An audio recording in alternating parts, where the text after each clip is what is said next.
Tandang-tanda ko pa. Dugs, Daddy, and my BFF. Dito na tayo. Ang tagal na natin ito inintay. Ito yung planong ang tagal nating plinano. Pero palagi ka uudnot, di ba? Bakit nga ba? Kakilala tayo sa bundok. Umakyat ako mag-isa, pero bumaba akong kasama ka. Sabi ko kay Lord, after nung past relationship ko, sana yung next ko, siya na yung mas mature sa akin mag-isip. Kaya, kaya akong dalhin at sakyan sa anumang bagay. At ito na nga, sinagot ni Lord, yung dalangin. Hindi na kailangang pilitin.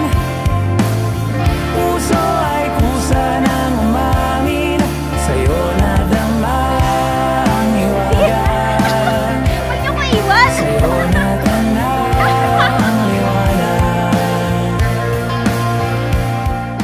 Ellen May, marriage is a journey where you grow together sometimes in a way you didn't expect. Love binds you in unity. It teaches patience, humility, and kindness.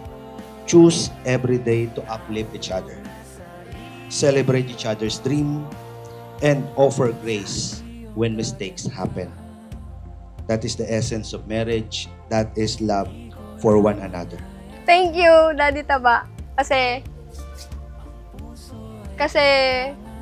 pag sinasabi ni Mami na bawal mo akong bilan, binibilan mo pa din ako. Sana bilan niya na akong Apple Watch. Sabi ko sa sarili ko, kailangan yung susunod kong relationship is last na. Kumbaga, nakakasawa din kasi kung pabago-bago. Tapos sabay sabi ko, kailangan ito na yon. Tapos sabi ko kay Lord, dinasal ko yun kay Lord eh. Sabi ko, Lord, yung ibibigay niyo po yung katulad ng nanay ko. Kahit hindi po katulad ng nanay ko, pero may katangian po na katulad sa mother ko kasi idol na idol ko po yung nanay ko. And then yun po, meron si May, dumating si May, binigay po siya ni Lord sa akin. Kaya lahat ng hiniling ko dumating, matured, kaya niyang dalhin yung sarili niya kahit wala ako. And lahat, kaya niyang gawin lahat na magkasama din kami. At kahit wala ako dahil naging OFW. Kilala ng puso ko ang iyo. Nahulog na sa iyo. To Mel and May, these two lovely individuals who decided to weave their lives together in love and commitment. Marriage is a gift, the one that brings out the best in us, teaching us to love, to forgive, and to grow. This is a symbol of a strong marriage.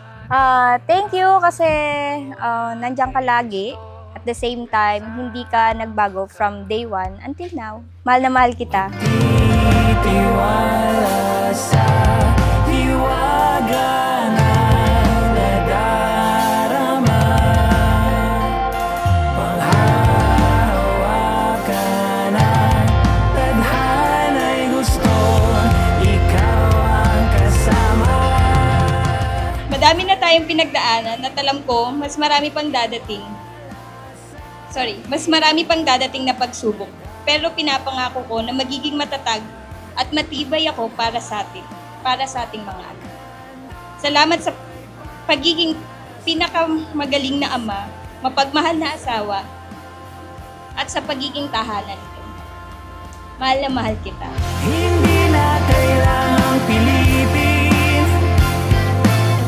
Puso ay kusa ng umamin.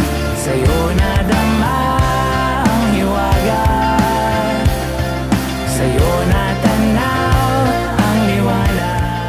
I promise to laugh with you when life is easy and to hold your hand when life is hard. You're my favorite person, my best friend, my partner in crime, and the only one I want to annoy for the rest of my life. Pangako, katulad ng lagi kong sinasabi, lalo na pag magkaaway tayo or kung ano bang pinagdadaanan natin, na lagi mo akong kakampi sa anumang bagay. Today, I give you my heart, my soul, and my body. My loyalty. And always and forever, I love you.